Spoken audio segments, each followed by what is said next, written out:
All right. Good morning, good afternoon, and good evening, ladies and gentlemen, and welcome back to another video. This one is going to be an interesting one, just a little bit, because it was, as per usual, mostly random. But then I decided to develop a little lesson around it. But as you see, I am just drawing some squares, rectangles actually, and in all of these rectangles, I am texturing and practicing how to texture in ink. And that's basically where the title of this video comes from: how to texture your artwork. And before we try to get a little too far into it, I want to let you all know that I thank you for watching, clicking on this video, and I do hope that you learned something from this video, as well as some other things from my channel. So with that being said, before I get to like box number 35,000 anyway, let me tell you some of the texture ways that you can do. These are some of the methods and ways that you can actually texture your artwork to make it just a little better, stand out just a little bit more, pop just a little bit more, if that is your style. So that's actually what I'm doing right now. I am hatching. Another way is called crosshatching. And so you have hatching and then you have crosshatching. Those are two very similar methods of drawing and shading actually, but they also can make good textures. Another one is Zentangles. Zentangles are very much rhythmic and repetitive, but also at the same time random patterns and line work that you can use to help boost and push out some of your texturing. And this is extremely fun. This right here that I was just working on, this one is actually just called Doodling / Scribbling. It's fun, but it can be messy if you don't know how to concentrate it. But the problem is, it's kind of good that it is messy, so try not to control it too much. This one right here is actually just me drawing glass with some minimal line work, and I'm not trying to do too much. I actually just drew the glass breaking, basically. Or at least that's the whole point of it. And I added too many cracks, honestly. So with that, I, kind of did something a little different, but I liked it still. And now that we're breaking out the ink, one of the other that I'm doing right now, one of the other ways of texturing is using ink blots or ink smearing. And you can use just about anything that you can hold ink with, the liquid medium of ink, anything that you can use. I just used a paper towel / piece of tissue, and it worked. And as you can see, and you'll see it a little bit more, the ink blotting actually works very well. If you wanted to make very large pieces of abstract / naturally looking pieces of texture, you can use ink blotting like I just did. And in addition to that, you can use stippling like I'm doing now and like I did in the piece in the lower left right now. And stippling is just such a great one that I've been doing for so long that it's great to add into your repertoire when you're able to just make textures like that. It's cool. This one right here is pane glass. I was just drawing glass like I was doing earlier, but I added some shapes. I added some texture by using the shapes themselves, and I darkened certain portions of the actual stained glass.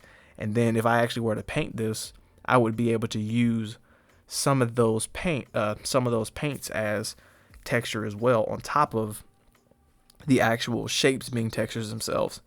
So this is a simple way. If you don't want to do anything too ridiculously complicated or too random, you can use these types of shape creation. This is also actually a Zentangle technically too, but I can't be the judge of that one just yet. And in addition to using the ink blotting and smearing, you can actually fold or roll like I just did right now. I rolled it up, roll the paper or the tissue into certain patterns, and you can use them like that. So for this one right here, I actually combined the ink blotting with hatching and cross hatching. So I hatched one way, then I hatch the other way to make a lot more cross hatching as well.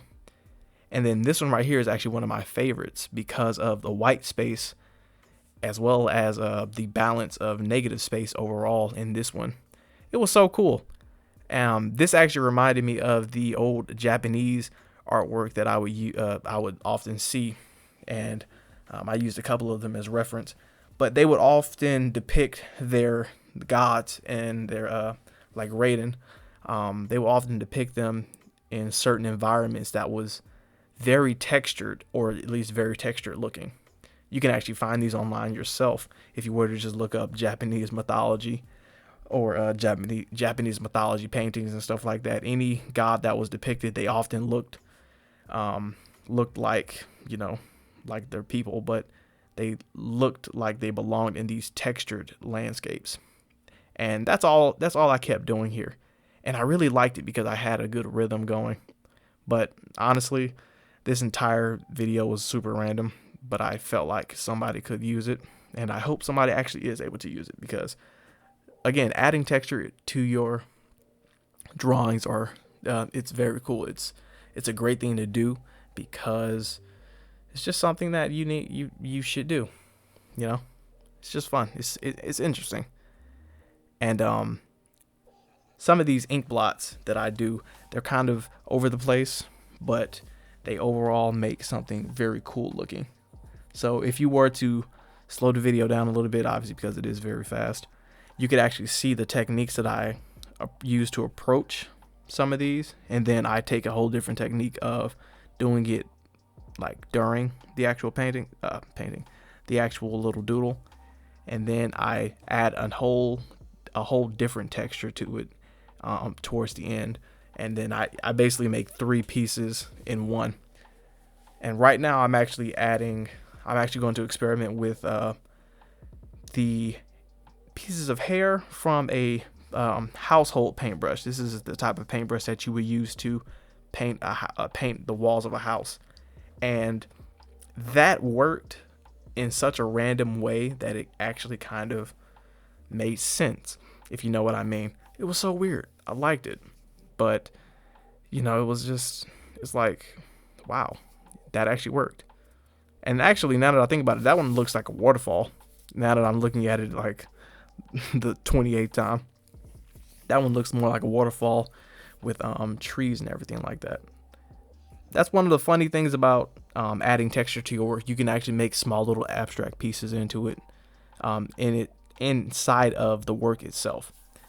And this right here, this one was hard to explain, but this one ended up being its own piece, and I loved that. I loved the entire thing because of that. It was so weird. I added on just some small random blotches that kind of got overfilled with ink. So then I tried to use them, just to, you know, use them to make sure I don't waste any ink, and it kind of worked out. You know, I think because I was using the Microns more to like overdo the mistakes, it kind of worked. But yeah. And so now as we wind down in the last minute and just, you know, really back in, this one is me just drawing bricks, or at least, you know, trying, because I failed this one. When you're drawing bricks, everyone, be sure to actually layer the bricks up one at a time. So I was all over the place with this, but what you actually should do is layer them over. And that's actually where this entire thing started. I was just practicing bricklaying, basically, on like how to draw bricks on a painting. So yeah, it was so weird. And then I wrote that one layer at a time as well. But with that being said, everybody, and again, we're winding down. I wanted to thank you all for watching. And if you like this and you really enjoyed it, please consider subscribing so we can do more of these in the future. And I do hope that this actually helped you, this little quick mini lesson about how to draw textures. Feel free to, you know, rewind it, slow it down, and look back at some of these things and see how you can apply them to your own artwork.